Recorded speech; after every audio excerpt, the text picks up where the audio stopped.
Hello guys, let's derive the equation of the ellipse x square by a square plus y square by b square is equals to 1.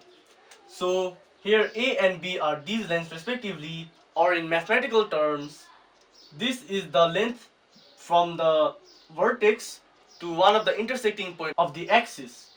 And here, since this is wider, since a is greater than b, this is known as the major axis, and the major axis length is just this plus that, which is 2a, and the minor axis is just 2b. And due to these lengths from the vertex, which is the origin, they have their respective coordinates over here. So to derive the equation of ellipse, let's first discuss the definition of it.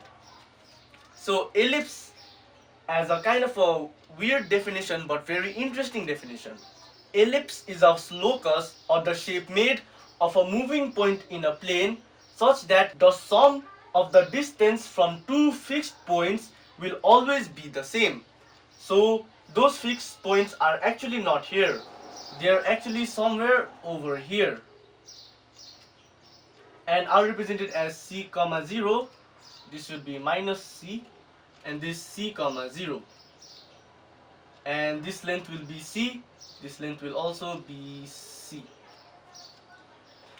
So what that means is, if we have a point over here, let's say x comma y, and this length and this length, when you sum them up, it will be equal to the sum of the distance from, let's say, another point x dash comma y dash over here. So this distance plus this distance is equal to this distance plus that distance. So in anywhere in this ellipse, that will be true. So let's use the distance formula for the x comma y over here. So first, x minus minus c, which is x plus c whole square, plus y minus 0 whole square is y square, plus root this distance now, x minus c whole square plus y minus 0 whole square. Now this sum will be a constant. Let's represent it by k. Now unlike a circle, we cannot take x1, y1, x2, y2 and then just go from there. We have to figure out what the value of the constant is. To do that, we have to take some nice points on this ellipse. As you can see on this ellipse, there are 4 such nice points, but we only need 2. And for the first one, let's take this point over here. Now for this point also, the distance to here and the distance to here, when you sum them up, that is also equals to this over here. And you can use the distance formula to figure that out, but we can see we have the lengths a and c. So this length will be a minus c. And I forgot to mention, these two fixed points are known as the foci, or the plural of focus. So we have distance from here, which is a minus c, plus the distance from all the way to there. So this distance is a plus c, like this, and the c and that will cancel, giving us 2a. So we got our constant over here, 2a. Now you can verify that by using a distance formula. You have a comma 0, c comma 0, a comma 0 minus c comma 0. Now you might be wondering why we didn't take this point. Well, it's because you get the same length. After all, it's just symmetrically reflected over there. This will also be a minus c, and when you add them up, it will be 2a. In fact, anywhere on this ellipse, the sum to the two foci, it will just be 2a. Now, there is another nice point over here, this point. Well, we also have to consider this point here, because yes, the distance from there and there will be 2a. But as you can see in the equation, we have b, and we somehow want to relate that to a and get our equation. So let's see. So for the first distance, it's this, and the second distance, it's this. Now you can again use distance formula, b comma 0. Oh sorry, I have made a mistake. It should be 0 comma b and 0 comma minus b. Yes. Now you can use the distance formula, this and that point plus this and that point, but let's do it a fun way. You can see these two are right angle triangles, so we can use the Pythagoras theorem. And also these two triangles are also congruent.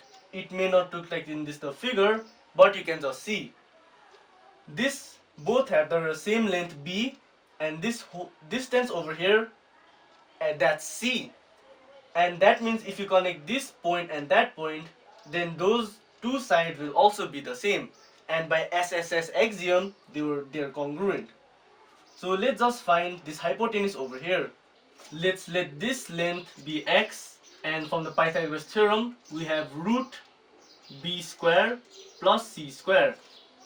And since we have two of these, that means the sum will be 2x is equals to 2 root b square plus c square.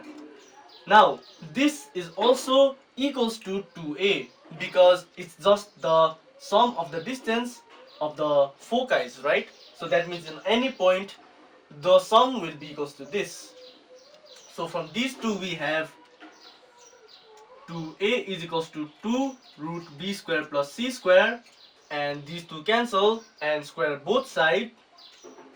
You'll get a square is equals to b square plus c square, which is actually very interesting. Think about it.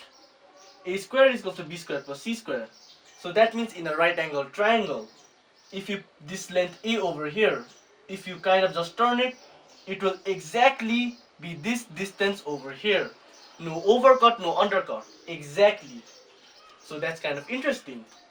Now, I think we're ready to solve this over here. And we can use these 2 points to help derive the equation. But first, I'm going to have to rub this figure over here. So over here, without a figure, this looks kind of boring, but we'll go through it. So from here, we have this. Now, instead of 2a, we could have also written 2 root b square plus c square, because that is also a constant and they are equal. But we're trying to derive the equation of the ellipse, and why work with two variables and another root when you just have a simple 2a. Now, if you square both sides over here, what you'll get is a square plus 2ab plus b square. So for the a square and b square part, these two roots will cancel, and you'll have 2 root a into root b. So basically inside of the root, you'll have this into that, and it gets kind of big, kind of weird, and kind of complex. So what if we just move them, one of them to the right? Now you'll have this, and then square both sides. So this would be that, and in the left hand side the root will cancel, and here you'll have a minus b whole square, which is 2a square minus 2ab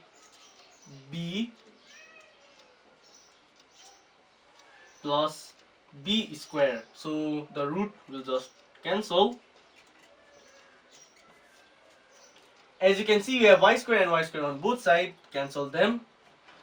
And we have x plus c whole square and x minus c whole square. So let's put that to the left hand side, because then you'll have an difference of two squares. You'll have a square minus b square.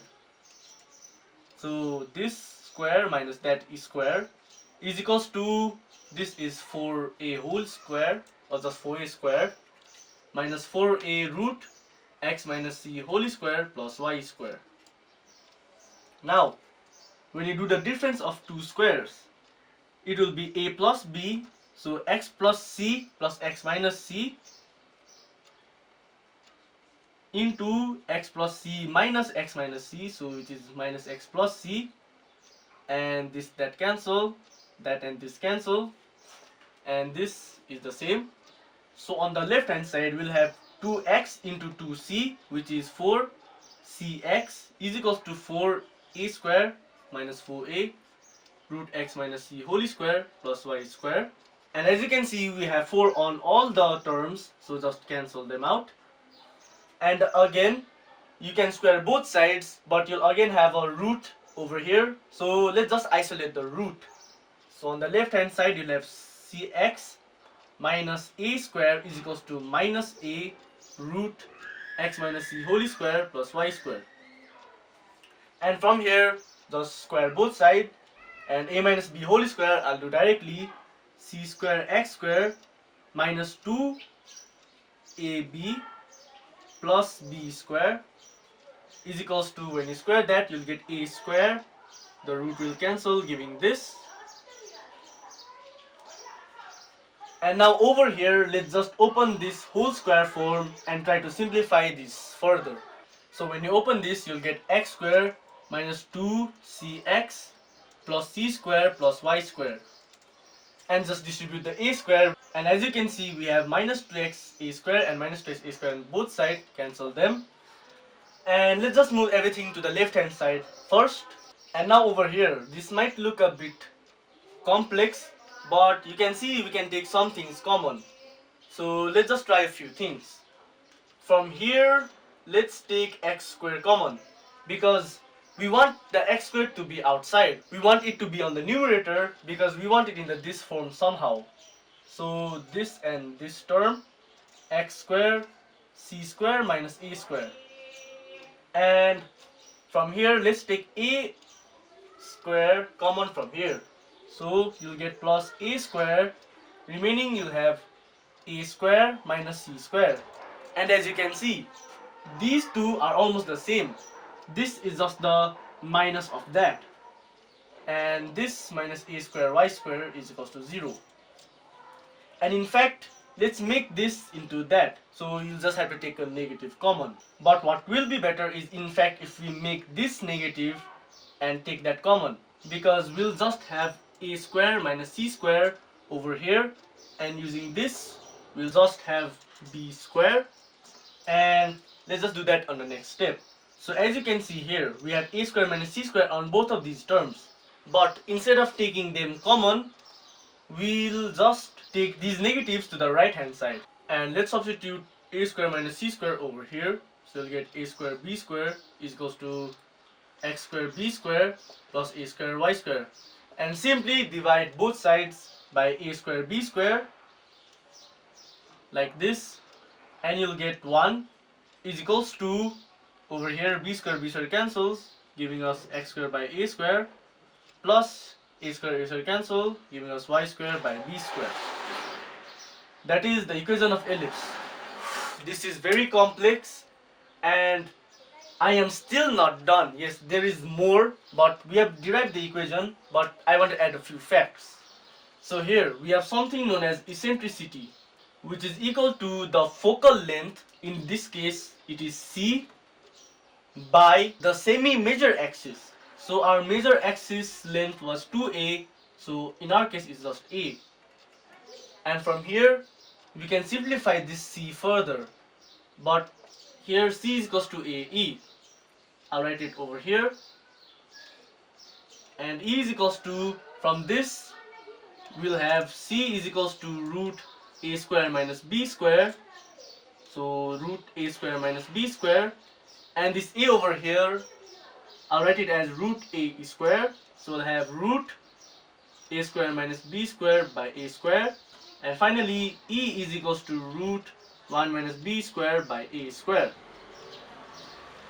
And also the coordinate of the foci will be c comma 0 and minus c comma 0, which in turn is just ae comma 0 and minus ae comma 0. And here you might be wondering, so this is for the origin, but what about for a point of the vertex being anything else? H comma k, let's represent it as that. So it's going to be just x minus h whole square by a square plus y minus k whole square by b square equals to 1. And you can do that by just simply from the vertex to the length a, instead of a comma 0, write h plus a comma 0, and similarly backwards h minus a comma 0, and for the above, instead of 0 comma b, write h comma k plus b, and below h comma k minus b. And you can do that all again, and you'll just get this over here. So this has been a long video, but if you guys learned something new, please like and subscribe. Thank you.